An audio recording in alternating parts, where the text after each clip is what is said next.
আপনাকে যদি হঠাৎ প্রশ্ন করা হয় সবচেয়ে ছোট মৌলিক সংখ্যা বা প্রাইম নাম্বার কোনটি, তখন আপনার মাথায় চলে আসবে একের কথা।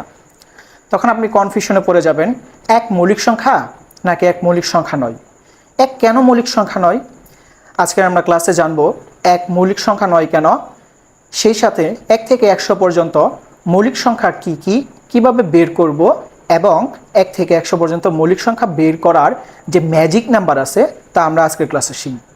আমি আপনাদের সাথে আছি নাহিদ হাসান সজীব, সানশাইন মডেল স্কুলের গণিত বিষয়ের শিক্ষক। তো শিক্ষার্থী বন্ধুরা, চলো মৌলিক সংখ্যা কাকে বলে সেটা আমরা দেখব। এক থেকে বড় যে সকল সংখ্যা এক ও ওই সংখ্যা ছাড়া অন্য কোনো গুণনীয়ক নেই তাকে মৌলিক সংখ্যা বলে। কি বলছে দেখো, এক এবং ওই সংখ্যা, এখন ওই সংখ্যা কোনটা সেটা আমরা এখন দেখব। দেখো সাপোজ মনে করো 3, আমরা যদি 3-এর মৌলিক গুণনীয়ক বের করতে যাই তাহলে কি কি পাবো। 3কে দেখো 1 আর 3 ছাড়া এর কোনো গুণনীয়ক নেই। দেখতে পাচ্ছ 3-এর 1 এবং 3 ছাড়া আর কোনো গুণনীয়ক নেই। সো এখানে এটাই বলছিলাম যে ওই সংখ্যা হলো যে 3কে আমরা 1 এবং ওই সংখ্যা মানে 3 ছাড়া অন্য কোনো গুণনীয়ক পাচ্ছি না। সো 3 হলো আমাদের একটা কি সংখ্যা, মৌলিক সংখ্যা। আরো যদি আমরা একটা সংখ্যা দেখি, যেমন 19, আমরা 19-এর যদি গুণনীয়ক বের করতে চাই তাহলেও দেখো 1 এবং 19 ছাড়া আর কোনো গুণনীয়ক পাচ্ছি না। সো দেখো ওই সংখ্যা এখানে কোনটা, ওই সংখ্যা ছিল 19। সো 19 একটা কি সংখ্যা, মৌলিক সংখ্যা। তাহলে এখন তোমাদের মনে প্রশ্ন হচ্ছে এক মৌলিক সংখ্যা নয় কেন, এটা আমরা দেখব যে একটা মৌলিক সংখ্যা নয় কেন। একের গুণনীয়ক আমরা এখানে পাচ্ছি কি 1, একের গুণনীয়ক 1, 1 ছাড়া আর কোনো একের গুণনীয়ক নেই।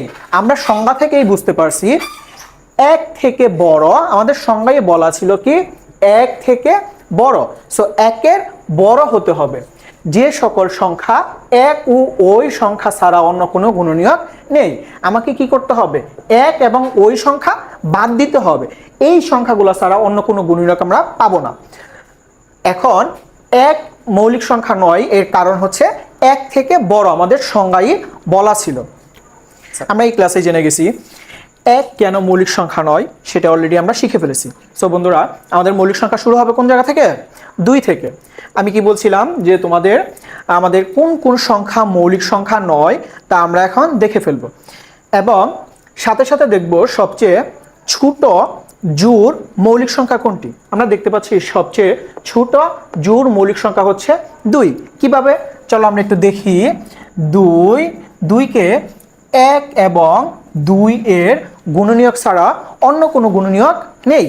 আমাদের মৌলিক সংখ্যার সংজ্ঞার মধ্যেই ছিল যে 1 এবং ওই সংখ্যা ছাড়া অন্য কোনো গুণনীয়ক থাকবে না। সো 2 একটা কি সংখ্যা, মৌলিক সংখ্যা। ঠিক যেহেতু 2 মৌলিক সংখ্যা, আমরা 2-এর পাশাপাশি দেখব এখানে জোড় সংখ্যাগুলা, এগুলা কেটে দিব। 1 থেকে 100 পর্যন্ত আমাদের যে জোড় সংখ্যা আছে সবগুলো আমি কেটে দিচ্ছি। তোমাদের সুবিধার্থে আমি আগেই কেটে রেখে দিয়েছি। যেমন 2-এর যে জোড় সংখ্যাগুলো ছিল ওই সংখ্যাগুলো আগে কেটে দিছি। তারপরে দেখো 3-এর যে গুণিতকগুলো আছে সেই গুণিতকগুলো আমি কেটে দিচ্ছি। যেমন 3-এর গুণিতক 6, 9, 12, 15, 18, এই গুণিতকগুলা কেটে দিচ্ছি, এবং সাথে সাথে 6-এর গুণিতকগুলো আমি কেটে দিচ্ছি। যেমন দেখো 6, 12, 18, 24, এই গুণিতকগুলো আমি কি করছি, কেটে দিছি। কেটে দেওয়ার পর আমাদের যে সংখ্যাগুলো অবশিষ্ট আছে সেই সংখ্যাগুলোই হলো 1 থেকে 100 পর্যন্ত মৌলিক সংখ্যা। এখন দেখি আমাদের 1 থেকে 10 পর্যন্ত মৌলিক সংখ্যা কোনগুলো আছে। আমরা একটু দেখতে পাচ্ছি 1 থেকে 10 পর্যন্ত আমাদের মৌলিক সংখ্যার মধ্যে আছে 2, 3, 5, 7। চলো বন্ধুরা আমি একটু লিখি, 2, 3, 5, 7। এবং 11 থেকে 20 পর্যন্ত আমাদের মৌলিক সংখ্যা কোনটা কোনটা আছে একটু দেখে নেই। 11, 13, 17, 19। আমি একটু লিখে ফেলি, 11, 13, 17 এবং কত 19। 21 থেকে 30 পর্যন্ত আমাদের মৌলিক সংখ্যা কোনটা কোনটা আছে দেখি। 21 থেকে 30 পর্যন্ত মৌলিক সংখ্যা আছে 23 এবং 29। আমরা কয়টা পাচ্ছি মৌলিক সংখ্যা? দুইটা। কত কত?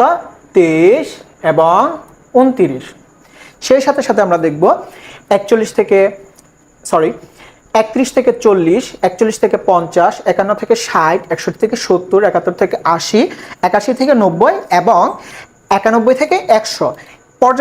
পর্যায়ক্রমে আমি এগুলা লিখে ফেলবো এখন। 31 থেকে 40 দেখি। 31 এবং 37। 31 এবং 37 ছাড়া আর কোনো মৌলিক সংখ্যা 31 থেকে 40-এর মধ্যে নেই। 41 থেকে 50-এর মধ্যে দেখবো কত? 41, 43, 47। তিনটি পাবো। কয়টি? তিনটি। 41, 43 আর পাচ্ছি আমি কত? 47। 51 থেকে 60-এর মধ্যে আমি পাচ্ছি কি কি? 53 এবং 59। 53 এবং কত পাচ্ছি? 59। আমরা একটু লিখে ফেলি। 53 আর হলো কত? 59।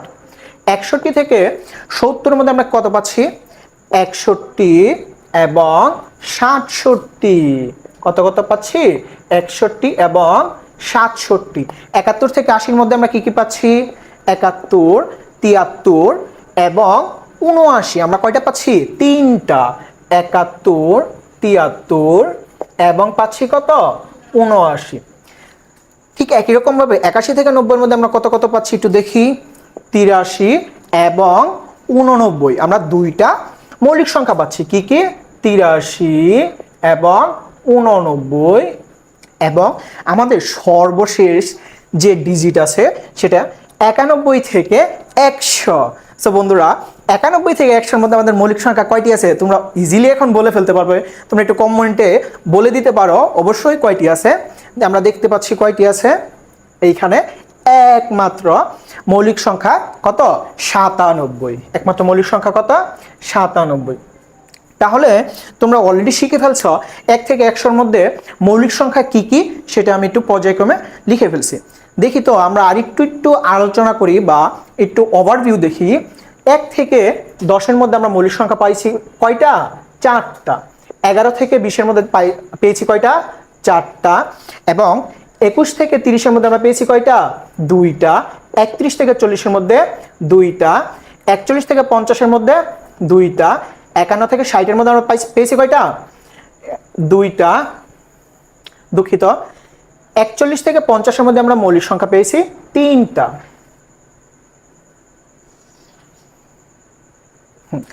51 থেকে 60-এর মধ্যে আমরা পেয়েছি 2টা। 61 থেকে 70-এর মধ্যে আমরা মৌলিক সংখ্যা পেয়েছি 2টা। 71 থেকে 80-এর মধ্যে আমরা মৌলিক সংখ্যা পেয়েছি কয়টা বলো তো বন্ধুরা? 3টা। 71 থেকে 90-এর মধ্যে মৌলিক সংখ্যা আমরা পেয়েছি কয়টা? 2টা। এবং 91 থেকে 100-এর মধ্যে আমরা মৌলিক সংখ্যা পেয়েছি কয়টা? 1টা।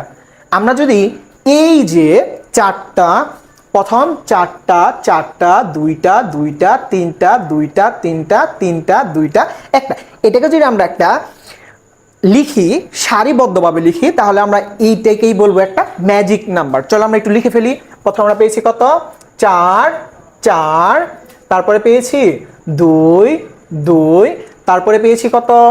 3, তারপরে পেয়েছি 2, 2, তারপরে 3, 2, 1। এই 10টা নাম্বার যদি আমরা মনে রাখতে পারি তাহলে ইজিলি আমাদের মৌলিক সংখ্যা আর ভুলার চান্স হবে না। আমি একটু আবারও বলে দিচ্ছি। প্রথম এই যে 4 আছে, এইটার ঘর হলো আমাদের 1 থেকে কত পর্যন্ত বলো তো? 10। কত পর্যন্ত? 10। পরের যে 4 আছে সেই 4টা কত হবে বলো তো? 11 থেকে 20। পরের যে 2 আছে সেই 2-এর জন্য আমরা কোন কোন ঘর নিতে হবে বলো তো? 21 থেকে কত? 30। তারপরের যে 2 আছে তার জন্য আমাদের কোনটা কোনটা ঘর নিতে হবে বলো তো?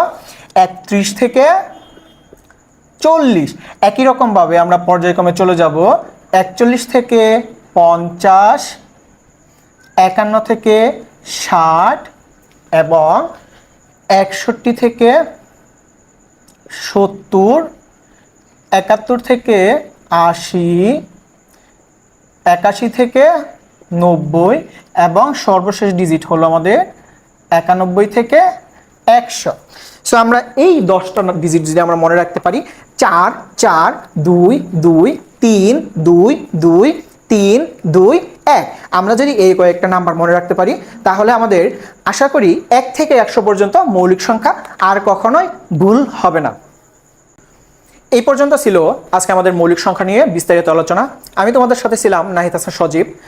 তো পরবর্তী ভিডিও দেখার জন্য সবাইকে আমন্ত্রণ জানিয়ে আজকের মতো শেষ করছি। আল্লাহ হাফেজ।